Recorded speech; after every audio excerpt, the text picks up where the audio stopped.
Allô Sophie, Bonjour Charline, comment ça va? super bien toi. Oui, ça va super bien. Tu nous appelles d'où? De la rive sud de Montréal. Montréal, génial. Sophie, je vais te laisser te présenter. Je vais aussi te laisser expliquer ton activité et surtout comment t'en es arrivée là. Quel chemin tu as pris? J'espère que tu as du temps. Du temps.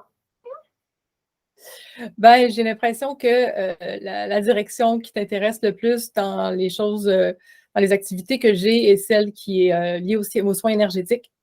J'ai une clientèle qui s'est fait un petit peu par magie dans les dernières années. C'était un chemin que je n'avais pas prévu.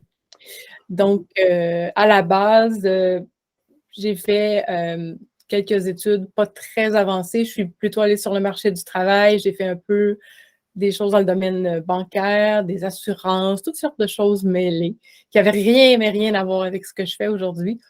Et un jour, la vie m'a amenée à explorer un peu cet univers-là et plus tard, vraiment plus tard, à m'intéresser à me former, puis à rencontrer des gens qui me demandent des séances, puis de les amener à connaître aussi cet univers-là. Génial. Euh, Moi, j'aimerais commencer, Sophie, en expliquant que tu faisais exactement ce que tu fais, ce que je suis en train de faire. Donc, tu faisais des entrevues, tu as eu C'est vrai, un Tu peu. avais une chaîne YouTube et tu as fait des entrevues aussi. Parle de cette chaîne YouTube. Euh, Pour l'instant, elle est un peu inactive. Je vais sûrement la reprendre à un certain moment. Il y a eu une période où j'avais suffisamment de temps au début de l'entreprise pour accorder des entrevues de part et d'autre. Il y en a eu dans les deux sens. Et à un certain moment, ma santé m'a demandé de ralentir un petit peu. Maintenant, ça va bien, mais il y a eu une période où j'ai dû complètement arrêter les entrevues. Même si c'est très, très plaisant, j'ai appris énormément, mais parfois, il faut faire des choix. Et les demandes allaient plutôt dans le sens des séances énergétiques que des entrevues. Donc, j'ai fait le saut de ce côté-là. Génial. Et c'était quelle sorte d'entrevue? Qui tu interviewais exactement? J'avais quand même un assez large spectre, si on peut dire ça comme ça, dans le sens où j'ai pas de préjugés. Moi, les gens sont intéressants, pas par leur profession, pas par leur renommée, mais pour ce qu'ils sont puis pour ce qu'ils ont à dire. Mes entrevues étaient ce que j'appelle des entrevues hors des sentiers battus.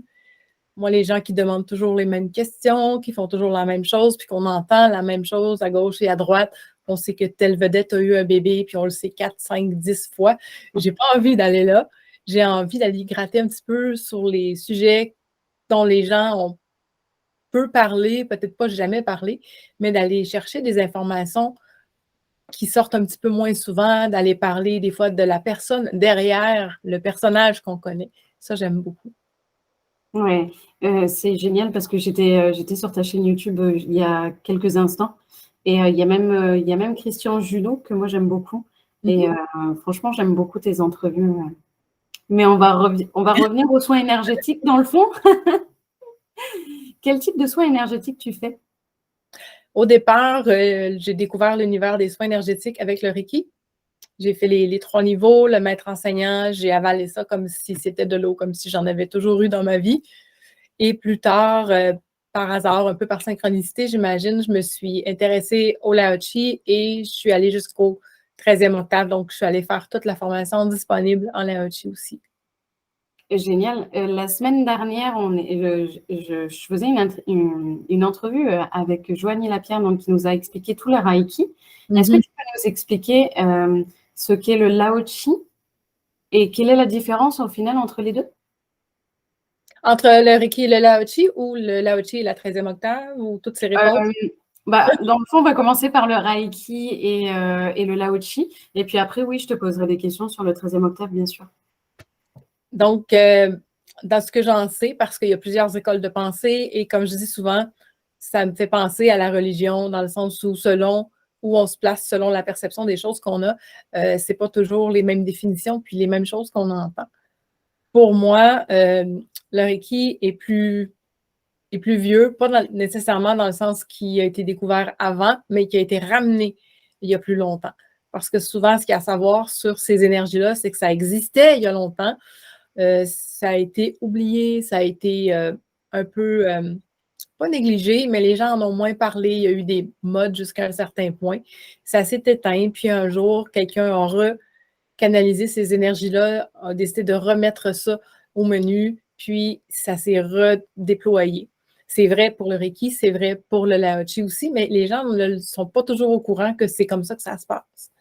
Le Reiki est beaucoup basé sur les symboles, autant en ouverture de séance, qu'est-ce que je fais avec cette personne-là, est-ce qu'on va travailler au niveau de la guérison émotionnelle? Je dis guérison, puis en fin de compte, c'est une mauvaise traduction parce qu'on dit beaucoup en anglais healing, mais en français au Canada, je ne peux pas dire guérison. C'est écrit quand même dans les traductions souvent parce que logiquement, c'est ce qui devrait être là, mais c'est pas reconnu ici au Canada, puis même en Europe, c'est pas encore une médecine, ni un soin, ni rien de ça. C'est vraiment un travail énergétique, un recentrage, mais c'est pas... on n'a pas tant de preuves que ça. J'en reviendrai à ça plus tard. Il y a quand même certains tests qui ont commencé à être faits qui sont intéressants. Quand on s'en va au niveau du Lao-Chi, on a un peu la même chose. On travaille avec une énergie un peu différente, avec un taux vibratoire plus élevé. Moins de symboles, plus de positions sur la personne. Je dis sur la personne parce que oui, en Lao-Chi, je vais toucher la personne et en Reiki, je ne le fais pas. Je pourrais. En Reiki, les deux se font. En Lao-Chi, je travaille sur le système électrique du corps, donc j'ai des positions précises à des endroits à faire avec mes mains sur la personne. Donc, on a des différences à ce niveau-là. Et par expérience, on parle d'une énergie, un taux vibratoire plus élevé. Les effets sur la personne, autant au début sur le praticien, parce que moi, je suis le canal, dans le fond. Je reçois cette énergie-là qui est très forte et j'en diffuse pour la personne qui est avec moi. Ça peut être assez perturbant, ça peut être assez... ça recentre. Par contre, sur le coup, ça peut amener des chamboulements. Je peux avoir mal à la tête, je peux avoir un petit peu mal au cœur. Sur le coup et dans les 24 heures qui vont suivre, on va ensuite voir des changements et des améliorations. Évidemment, on dit toujours si la personne veut bien entretenir la flamme, qu'on allume avec elle. On peut voir des choses assez, j'ai envie de dire spectaculaires, parce qu'il y a vraiment des choses que j'ai pu voir, que j'ai pu vivre avec des gens qui sont vraiment extraordinaires.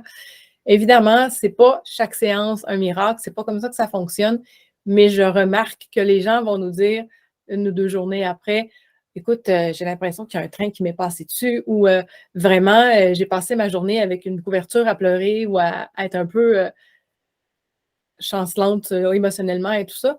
Fait que c'est vraiment des effets que j'ai eus qui sont plus prononcés avec cette énergie-là. Je n'ai pas renié ou mis de côté tant le Reiki non plus, parce que pour moi, au niveau des perceptions, c'est plus facile d'aller avec le Reiki. C'est comme plus systématique, plus acquis. Et quand je vais en Lao-Chi, je me concentre plus sur les positions et je vais plus en profondeur dans l'énergie. Puis la combinaison des deux est très intéressante, je trouve, me permet d'offrir quelque chose de plus complet, une expérience qui va chercher un petit peu de tout. Il y a des gens qui réagissent mieux à un qu'à l'autre. Fait qu'en combinant les deux, je m'assure d'avoir le meilleur effet puis le soin le plus adapté possible à la personne qui est avec moi. Super. Est-ce que tu sais tout de suite si tu vas faire les deux sur quelqu'un ou c'est en fonction de ce qu'elle a besoin? Quand c'est la première fois que je reçois quelqu'un, souvent, ce que je vais faire, c'est que je fais une première tournée en Reiki. Je vais me faire une idée de qu'est-ce qui est devant moi en termes énergétiques. Je vais voir ce qui est déséquilibré, ce qui va bien, ce qui va moins bien.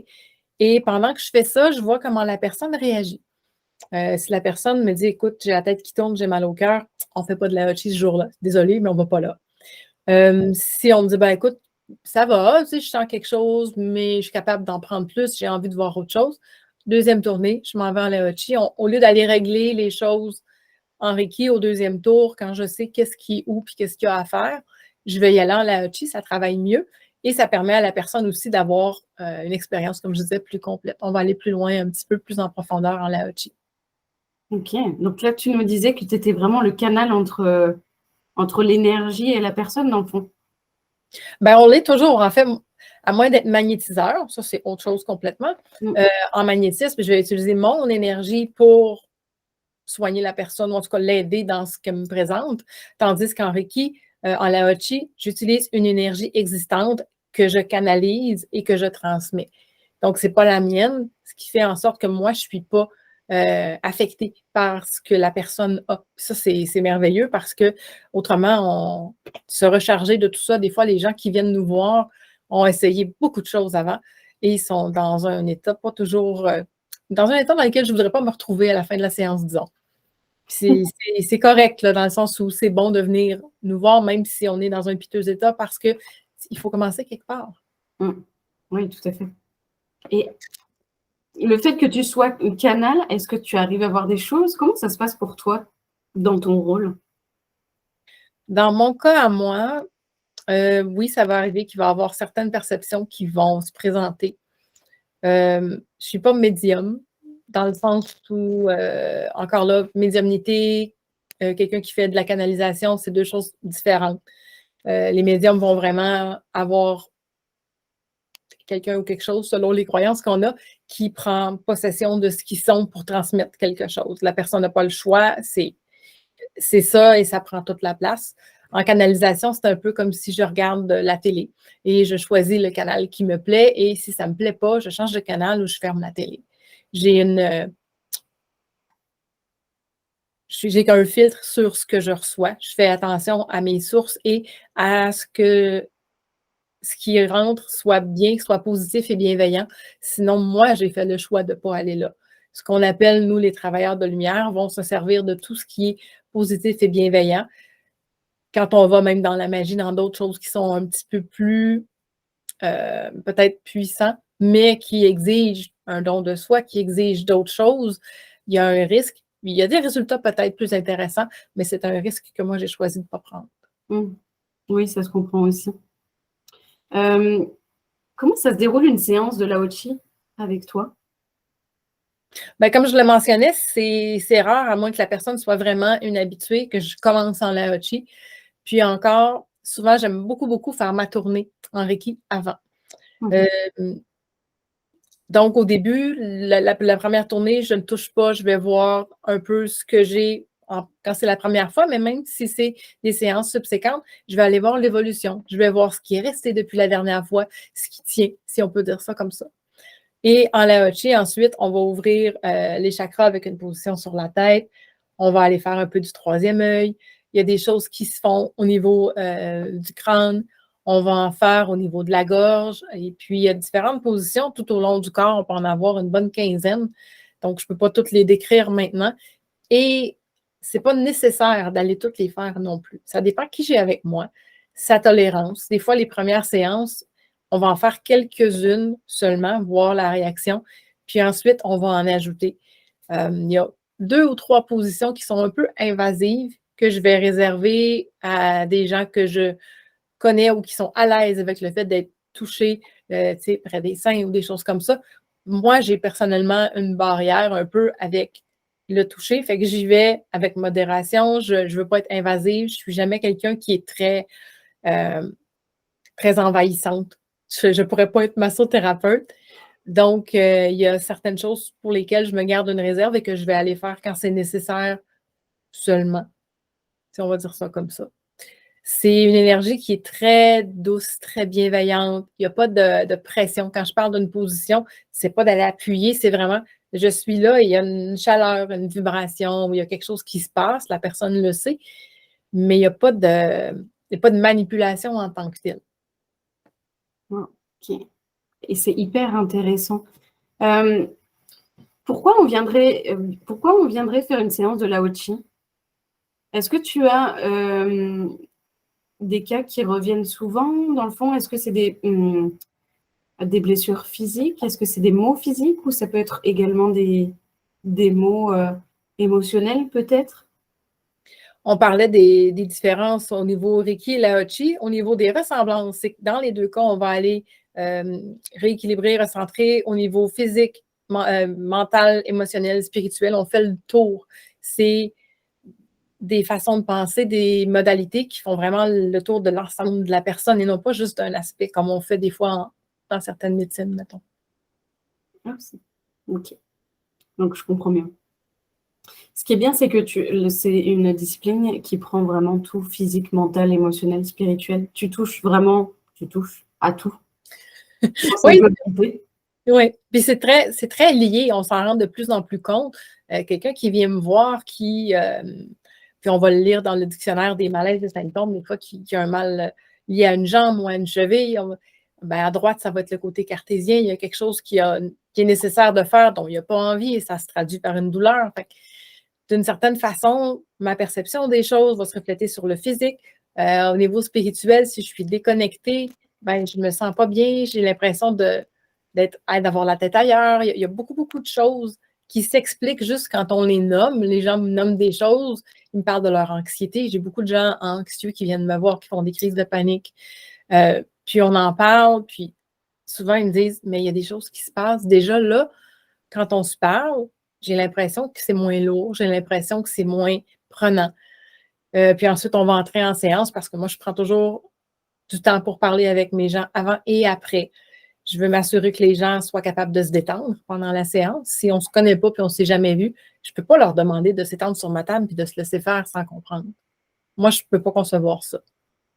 Puis en séance, j'ai la chance, on va dire ça comme ça, d'avoir une concentration à peu près imperturbable. Donc, on se parle tout au long de la séance si la personne le veut. Certains veulent que le travail se fasse, mais n'ont pas nécessairement envie des fois de connaître les détails ou le comment, et ils s'endorment carrément. Je change de position, je m'en vais à différents endroits et ils dorment. J'en ai qui ronflent sur ma table. Et ce n'est pas insultant pour moi. Je sais que le travail se fait quand même. Puis c'est ça, ensuite, c'est ceux qui n'ont pas eu de conversation avec moi ou d'informations pendant la séance, on va en avoir à la fin. Et de toute façon, dès qu'ils se lèvent, je ne peux pas les laisser partir comme ça. Ils sont un peu, pas déboussolés, mais comme après avoir fait une méditation assez intense, ils ne sont pas tout à fait tout là. On s'assoit, on parle quelques minutes, ils me disent qu'est-ce qu'ils ont ressenti. Il y en a qui ont des visions de certaines choses, comme moi, je peux en avoir. Puis c'est là qu'on met ça tout en commun et qu'on trouve un sens. Parce que pour beaucoup de gens, ce qu'ils voient n'a pas de sens, mais pourtant, oui. Puis en discutant, on en trouve. On fait des liens. Moi, je les aide à croire un peu aussi en leurs facultés parce qu'on en a tous à certains niveaux, de différentes façons. Puis je veux qu'ils repartent avec des outils pour continuer le travail sans moi. Ouais, c'est génial. Tu bases vraiment ta séance sur la communication déjà à la base. Vraiment, ils t'expliquent peut-être pourquoi ils viennent et tu leur expliques également comment va se passer la séance? Oui, il y a un peu des deux, c'est vrai. Certains vont être un peu sceptiques, pas tant par rapport à ce que je fais, mais par rapport à ce que je peux percevoir, puis ils m'en diront à peu près pas sur les raisons ou ce qu'ils sont. Puis c'est très correct. Moi, dans le fond, moins on m'en dit, plus je suis neutre et objective dans ce que je peux percevoir. Je sais que ça n'a aucun lien avec ce qu'on vient de me dire. Si on choisit de me raconter des choses, puis qu'on a des demandes particulières, on a une intention, j'ai aucun problème à aller dans ce sens-là. Je le demande. Est-ce qu'on me le donne? Souvent, oui, mais ce n'est pas garanti. C'est jamais pareil la façon dont la personne va réagir à l'énergie, les résultats qu'on va avoir, les informations qu'on peut aller chercher. Je n'ai pas le contrôle là-dessus. Puis ça, les gens sont bien avisés de ça. Oui, tu t'adaptes vraiment beaucoup.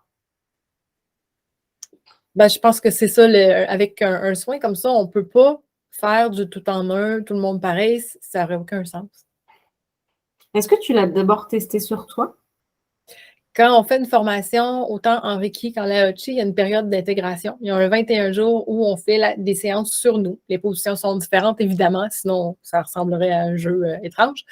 Mais c'est une exigence de faire un 21 jours, autant pour intégrer ce qui est comme position, mais que l'énergie puisse se placer puis se recentrer aussi. On ne peut pas donner une séance à quelqu'un si nous, on est complètement de travers. Ça n'aurait pas de sens. Je dis ça, on peut jusqu'à un certain point, mais c'est un nettoyage, c'est un recentrage qui se fait avant d'aller vers ça, pour comprendre ce que c'est. Et puis être capable de dire aussi à la personne, écoute, ça se peut que ça fasse telle chose, ça se peut que tu te sentes de telle chose. Ça fait plus de sens comme ça. Il y a peut-être un nettoyage aussi entre deux patients ou entre deux clients. Dans le fond, est-ce que tu nettoies ton environnement ou même toi avant d'avoir une autre personne? J'ai pas une liste, moi, je ne fais pas 6 clients dans une journée. Pour moi, c'est concevable. Puis souvent, oui, j'ai de la sauge ou j'ai des choses que je vais avoir même au niveau des symboles Reiki, on a des choses pour nettoyer les pièces aussi. Fait que je vais faire selon qui j'ai eu, ce qui s'est passé, je vais adapter. Des fois, c'est aéré, des fois, c'est autre. C'est la fumée, ça dépend. Mais puis j'ai toujours sur moi quelque chose, un bracelet, des pierres ou un pendentif pour me protéger moi aussi. Parce qu'il y a des gens qui viennent nous voir, qui sont allés dans des foules, des centres d'achat, des trucs, puis qu'il y avait des gens qui n'étaient pas bien. Puis là, ils ressortent de là avec l'énergie de quelqu'un qui vient de perdre un proche ou qui, tu sais, ça a un effet à long terme un peu dévastateur des fois. Puis les gens, ça prend un certain temps avant qu'ils s'en rendent compte. Quand ils arrivent ici, c'est lourd, c'est lourd. Ça prend un bon nettoyage. Mais c'est pas tout le monde qui arrive dans cet état-là, heureusement. Ouais, la force de l'énergie qui nous suit, hein. Vraiment. C'est partout. Exact. Bah oui, l'énergie est partout. Nous sommes faits d'énergie également. Donc c'est partout. Qu'est-ce que le 13e octave? En fait, au départ, quand on a ramené le Lao-Chi, il y avait 5 ou 6 positions. Plus tard, il y a quelqu'un d'autre qui a canalisé la suite de, si on veut. Là, on passe de 5-6 à une quinzaine. Il y a un saut de protection qui est fait avant chaque séance, qui est un peu plus complet dans la 13e octave, qui vient protéger pas seulement la personne qui fait la séance, mais la personne qui la reçoit aussi. Ça, c'est c'est très beau, je trouve, parce qu'en Reiki, on va invoquer, on va demander à être protégé, mais ça nous concerne, nous. C'est pas que c'est tant dangereux, mais c'est beaucoup mieux de savoir qu'on est entouré d'une belle énergie, qu'on est protégé pendant qu'on se concentre sur ce qu'on veut faire. La 13e octave a des outils. Il y en a qui connaissent parce qu'ils s'intéressent au domaine, la flamme violette, le diamant bleu. Là, on s'en va chercher la flamme dorée, le diamant rose. Il y en a. Il y a beaucoup de choses qui sont moins populaires, mais ce sont d'autres outils pour certaines situations, à combiner avec des choses qu'on connaît déjà. Le Lao-Chi est très inclusif, dans le sens où je peux appartenir à n'importe quelle religion. Je n'ai pas à renier le Reiki parce que je fais du Lao-Chi. C'est des choses comme ça, moi, que j'ai trouvé intéressantes parce que c'est très respectueux, c'est très ouvert. On parle d'aller travailler, on disait tout à l'heure, physique, mental, spirituel. On parle d'aller bâtir un peu la nouvelle terre. Puis, il y a 5 ans, j'aurais dit ça. Il y a des gens qui m'auraient regardé puis auraient dit maintenant, avec ce qu'on a vécu dans les 2 dernières années, on commence à comprendre que le monde change. Et le Lao-Chi, la 13e octave, va jusque-là. On travaille avec quelqu'un, mais dans le saut de protection, on demande pour nous et pour tout le monde. On parle de travailler sur soi, de travailler sur l'état de conscience, d'éveiller les gens à ce qui se passe, à ce qu'ils peuvent faire, à ce qu'ils doivent travailler sur eux jusqu'à un certain point. On ne prend pas tant soin de nous autres, à part prendre sa douche le matin. Au niveau spirituel, il y a beaucoup plus qu'on peut faire pour être à notre meilleur, pour avoir un meilleur taux vibratoire. Fait que c'est individuellement et collectivement, tout ce qu'on demande et jamais pour nous autres, personnellement. C'est toujours pour, ils vont faire des méditations certains soirs pour essayer de pas solutionner, mais d'envoyer des énergies pour la guerre, pour la maladie, pour toutes sortes de choses.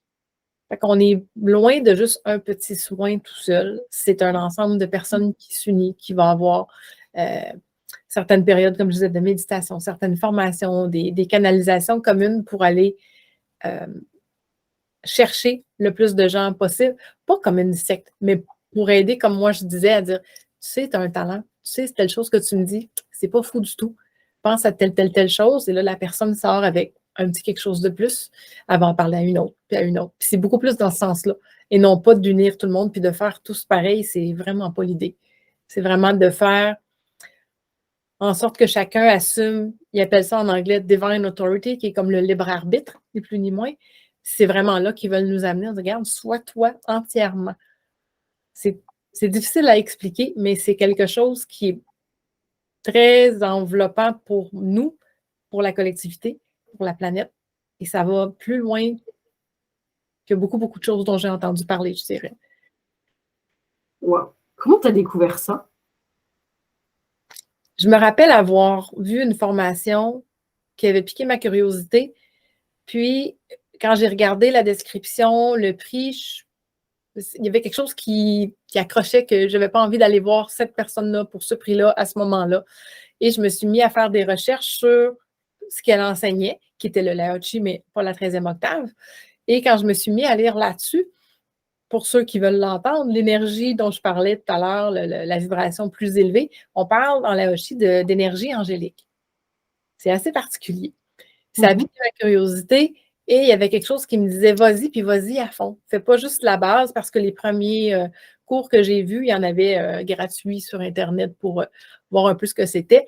C'était le Lao-Tzu régulier. Puis en 13e octave, on va vraiment chercher une formation plus complète et plus d'explications, plus de contexte, plus d'histoire. Et là, quand j'ai vu cette partie-là, je suis allée vraiment jusqu'au bout. Mais j'ai fait d'autres cours avant, un peu plus de base, mais quand j'ai trouvé la 13e octave, j'ai dit oui, moi je m'en vais là. Je m'en vais faire la partie qui va englober tout ça, la mission que la 13e octave se donne. Moi, j'avais envie d'aller là. Puis je l'ai trouvé quelque part au départ en France. Puis on m'a demandé de l'enseigner. Puis ça n'a pas été. Ça a été la même chose en Reiki, puis j'ai fait. Je n'avais pas prévu ça. Mais quand j'ai pris mon livre en anglais, parce qu'il y a beaucoup, beaucoup de choses qui sont qu'en anglais, en la 13e octave, malheureusement pour l'instant, je ne me sentais pas outillée pour traduire ça et garder l'essence, la beauté, puis rendre vraiment ce qui avait été écrit.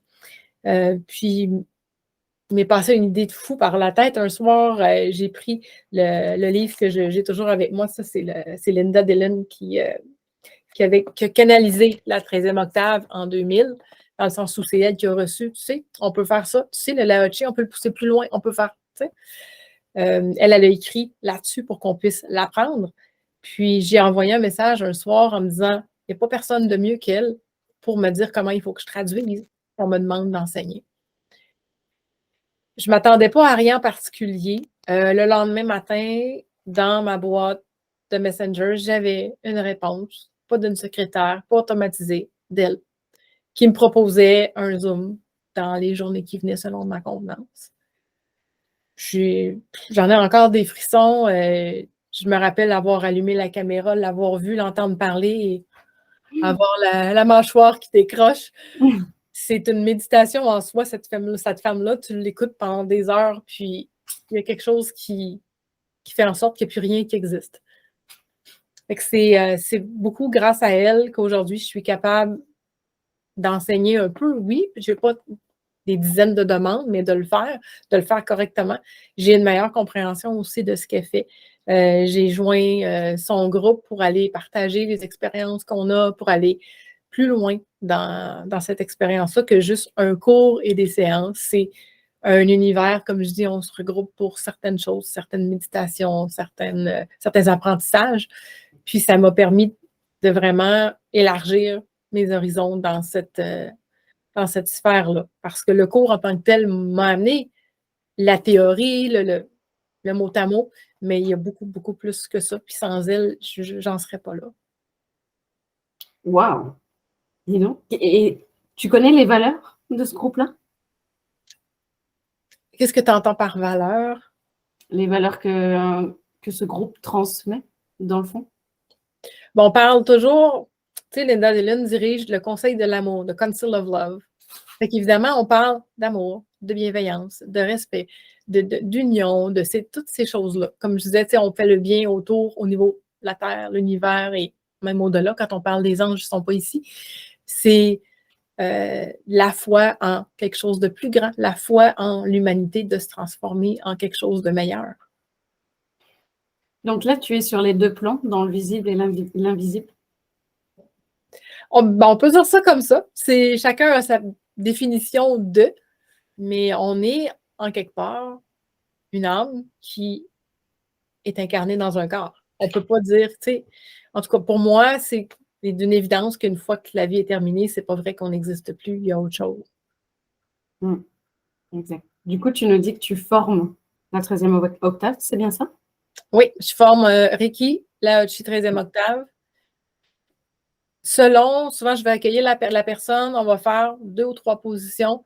Je lui fais faire un et l'autre. Puis selon elle, comment elle se sent, avec quoi elle est à l'aise, ce ce qui la fait vibrer le plus, on va aller vers cette formation-là. C'est pas moi qui choisis, c'est la personne qui me dit oui, là, dans ça, je suis bien, ça, je le sens plus, puis je suis à l'aise. Parfait. On va avec ça, tout simplement.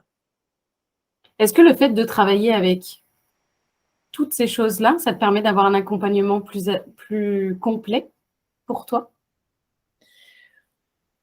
Au départ, depuis un petit peu loin que je me rappelle, je crois, les gens viennent à moi pour me raconter des choses des fois que je ne m'explique pas. Il y a un moment où j'ai choisi de faire une certification en coaching pour le justifier, pour me dire, ben, je ne suis pas juste quelqu'un qui écoute du coin de l'oreille, j'ai une écoute active, j'ai une façon de recevoir j'ai envie de dire des catastrophes parce qu'il y en a qui vivent des choses vraiment, vraiment troublantes. Et au départ, il y avait ça, puis plus tard, les soins énergétiques se sont ajoutés. J'ai une petite base en PNL aussi. Fait qu'il y a vraiment beaucoup de choses dans lesquelles je peux aller piéger pour faire en sorte que la personne qui est avec moi ressorte avec le meilleur bagage possible, puis qu'on puisse tranquillement commencer à la sortir de. Quand c'est catastrophe, c'est tranquillement, pas à pas, sortir de. Il y en a qui viennent par curiosité, il y en a qui n'ont pas besoin d'une tonne de choses, qui ont juste une mauvaise passe, ils viennent une fois ou deux, puis c'est fini. Puis il y en a qui ont des maladies chroniques qui viennent régulièrement, qu'on aide à continuer à avancer, des fois même à pratiquement rétablir. Wow. Et comment tu es passé de la banque aux soins énergétiques? Ben, la banque, en fait, le changement s'est fait drastiquement parce qu'un jour, quelqu'un a décidé de venir braquer la succursale où j'étais, puis j'ai choisi de ne pas retourner. J'en ai fait un peu ensuite, là, mais je veux dire, j'ai su que pour ma santé, je ne pouvais pas continuer. On sait que ça fait partie de ce travail-là. Donc, continuer dans ce domaine-là, c'est accepter de vivre ça une autre fois. Puis ça, je ne pouvais pas. Le choc post-traumatique, c'est quelque chose que je connais, dont je peux discuter avec les gens qui viennent me voir, mais c'est pas quelque chose que je voulais vivre une deuxième fois. Fait que j'ai changé de domaine. À ce moment-là, petite annonce, on demande quelqu'un en assurance, on offre la formation. Fait que j'ai fait cette voie-là complètement par hasard, pas prévu non plus. Puis c'est vraiment plus tard, entre ce que je pensais entre deux postes, mais finalement, il s'est avéré que depuis la coupure de poste, il y a presque 5 ans, je n'ai pas pensé encore à retourner vers un emploi conventionnel. Les choses se sont alignées. Les événements ont fait en sorte que j'ai rencontré des gens au bon moment, que j'ai offert des séances dans certains événements, puis ça s'est propagé. Ça a eu un effet boule de neige. C'est pas quelque chose, je ne fais pas ça 50 heures semaine, là, mais c'est assez présent pour que j'aie plus de temps envie de faire d'autres choses tant que ça. Là. C'est la magie de la vie qui a fait que tu en es là aujourd'hui. Ben, disons, les gens vont dire souvent qu'ils cherchent leur mission de vie. Moi, je dirais que la mienne m'a trouvée, puis que quand elle m'a trouvée, elle a essayé peut-être plusieurs fois de me montrer quelque chose, puis que je n'entendais pas. C'est vraiment assez braqué, puis elle dit, garde, c'est ça, là, tu vois-tu, parce que là, je suis tannée, là. Ça a été vraiment très, très clair. J'ai pas eu le choix vraiment de l'entendre. Wow. Elle t'a trouvé toi. C'est beau, ça. Mais on sent que tu parles de ça avec passion et on voit que tu éclos vraiment. Que tu as trouvé le Reiki, la Chi et la 13e octave. On voit que vraiment, c'est ton chemin, quoi. C'est vraiment ce chemin-là qui t'a trouvé.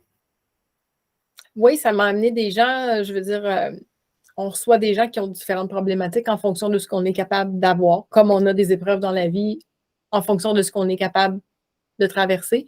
Puis, avec le recul, sur le moment, on ne s'en rend pas compte, mais je regarde les 2-3 années derrière moi, puis il y a des choses que j'ai fait que je me dis, mais mon Dieu, qu'est-ce que j'ai pensé ou comment j'ai pu? Je ne le sais pas. Au moment où c'est arrivé, j'ai demandé l'aide de mes guides, j'ai demandé l'aide de l'énergie, puis je l'ai fait. J'ai fait confiance, puis ça m'a amené où je suis. Je ne peux pas nécessairement divulguer tout, mais j'ai des gens qui sont venus me voir vraiment en piteux état avec des traumas importants. Puis aujourd'hui, ben, je me dis, si j'ai vu telle chose, ben, ça va aller. Peu importe ce qui va arriver, je ne serai pas toute seule, puis ça va bien se passer. Ouais. Est-ce que tu fais uniquement des soins énergétiques en présentiel ou tu peux le faire également à distance? En fait, j'en ai fait à distance, surtout pendant la pandémie, Mm. parce que les gens, c'est ça justement, travaillaient dans les milieux hospitaliers, il y avait des stress assez importants, tout ça. Puis, je savais que ça se faisait. Je l'ai exploité plus à ce moment-là. Et j'ai rencontré des gens via des groupes Facebook. Je me suis fait des contacts en France, en Suisse. Et en 2021, j'ai émis le souhait d'aller visiter l'Europe. Et quand je me suis tournée vers des gens que j'ai connus grâce à l'énergie, ben, j'ai été invitée gracieusement. Je suis allée passer 3 semaines en France et en Suisse, voir ces gens-là que j'avais connus, encore là, grâce aux soins énergétiques. Et j'en ai connu ici au Québec aussi un réseau, bon, une Française qui avait émigré ici, qui m'a présenté à une amie, à une amie, une amie. Puis c'est un réseau de gens qui sont souvent du même secteur, qui ont la même réalité. Fait que pendant un temps, pendant le temps d'un PVT, qu'eux appellent de 2 ans du permis de travail, j'ai eu un réseau de gens de la France qui étaient ici au Québec. Tranquillement, ça s'est transformé. Il y en a qui sont repartis. Il y en a qui me contactent encore de la France pour des séances à distance parce qu'ils m'ont connu en présentiel. C'est un mélange des deux. C'était beaucoup plus en présentiel au départ. Ça s'est en allé à distance pendant la pandémie et ça revient en présentiel maintenant. Oui, le contact doit être important, le contact humain dans ces soins. Je pense que c'est important de savoir en face, vraiment en présentiel. Bon, la pandémie a poussé à distance, mais je pense que le contact humain doit être important. J'aime beaucoup avoir les gens avec moi. J'ai leurs réactions en temps réel. Je les vois sursauter, frissonner, sourire, parce que souvent, quand je les faisais à distance, je n'avais pas nécessairement une caméra comme en ce moment. Pour me centrer, je n'allais pas commencer à les regarder. Je me centre moi, je me ferme les yeux, je le fais sur moi. Puis souvent, on se reparle après. Souvent, j'avais même l'ordinateur fermé complètement, pas de technologie. Je partageais un MP3 avec la personne, on écoutait la même chose, la même musique en même temps pour la connexion, puis c'est tout. Puis j'ai des gens qui m'ont rappelé après un peu les cheveux décollés, qui s'étaient endormis, je sais, c'est sans contredit que ça fonctionne à distance. Ça, c'est même pas à tester encore, ça a été vraiment flagrant. J'ai travaillé avec quelqu'un à distance, je l'ai accompagnée dans sa chimiothérapie, puis aujourd'hui, elle va bien, mais vraiment bien. Puis je ne l'avais jamais vue. Donc, tu sais, je ne peux pas dire que ça prend un contact, là. Oui, vas-y, excuse-moi.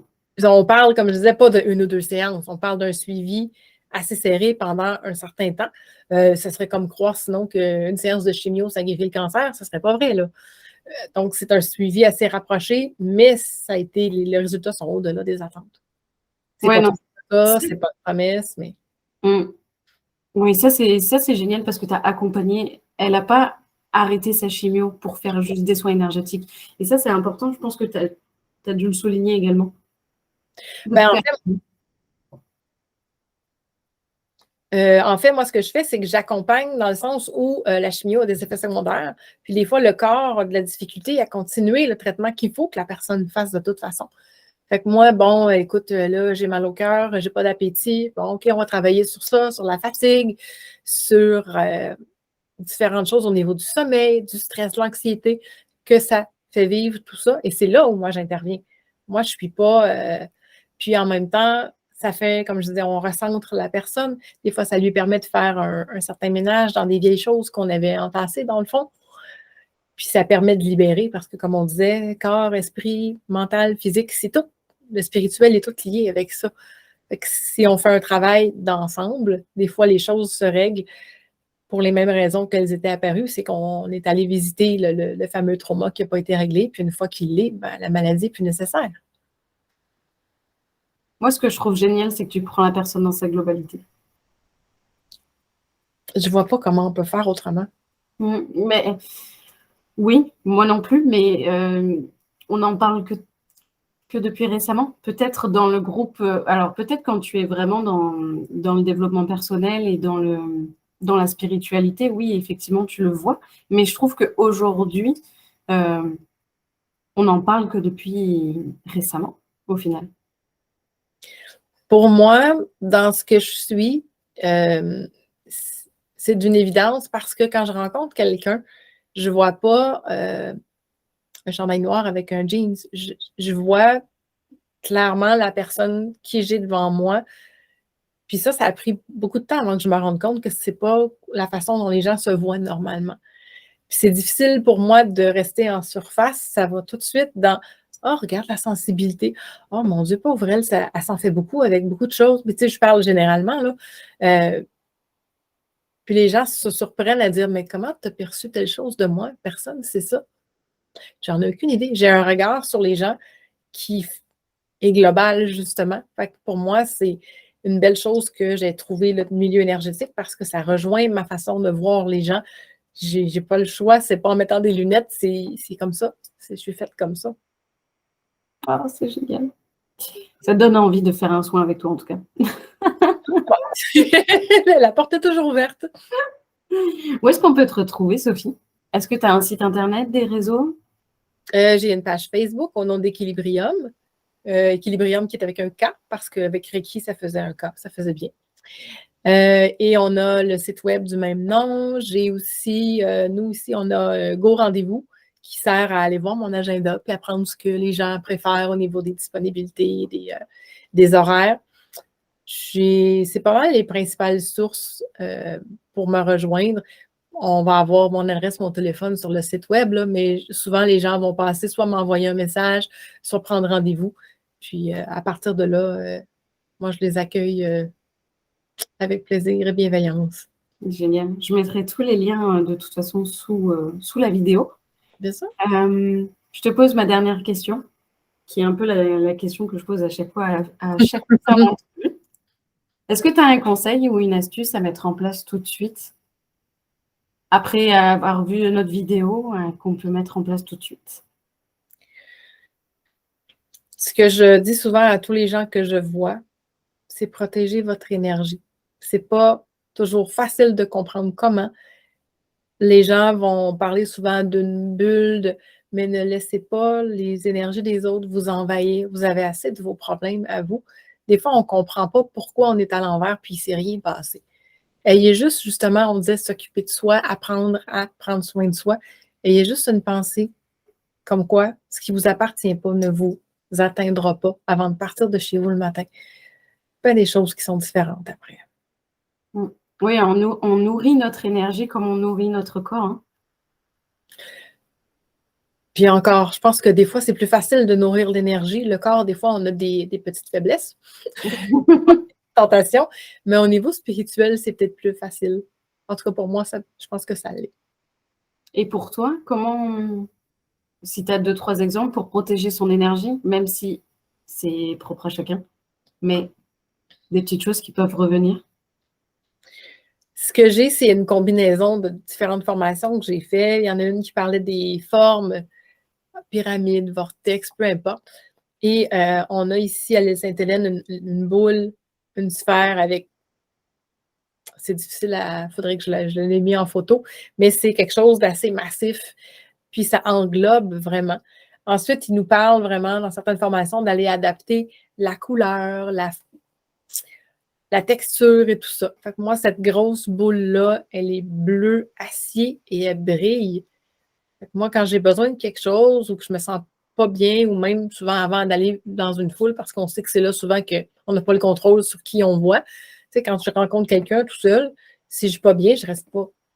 Mais quand tu es dans un endroit où il y a plein de gens, tu ne sais pas nécessairement d'où ça vient.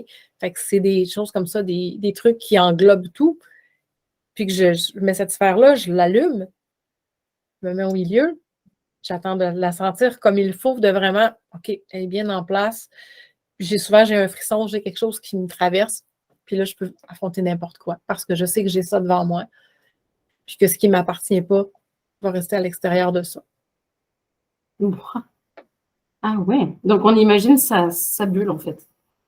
Ben, il y en a pour qui c'est une bulle, puis justement, quand ça ne nous parle pas, ça ne fonctionne pas bien. Fait que si moi, j'ai une fascination pour les triangles, ben, je vais avoir une pyramide. Si j'aime mieux les formes, il y a la géométrie sacrée qu'on peut utiliser, c'est des formes plus complexes. Mais on va y aller vraiment avec quelque chose dans quoi je me sens bien, pas dans quelque chose que je me sens à l'étroit ou que j'aime pas, une couleur, je sais pas, moi, j'aime pas le jaune, puis je me mets du jaune autour de moi, c'est clair que je suis pas bien, là. Oui, souvent, avoir une image dans laquelle tu te sens bien aussi. Absolument. Ouais, c'est important. Waouh, merci beaucoup, Sophie. Ben, ça fait vraiment plaisir. Et c'était super intéressant. Merci de ton temps. Merci pour cette astuce, pour ce conseil. Donc, protégeons notre énergie. Elle est vitale. Ah, c'est plus que ça. C'est notre bien-être, c'est notre envie de se lever le matin, souvent qui en dépend même. Exact. Merci beaucoup, Sophie, pour cette belle entrevue. Merci à toi.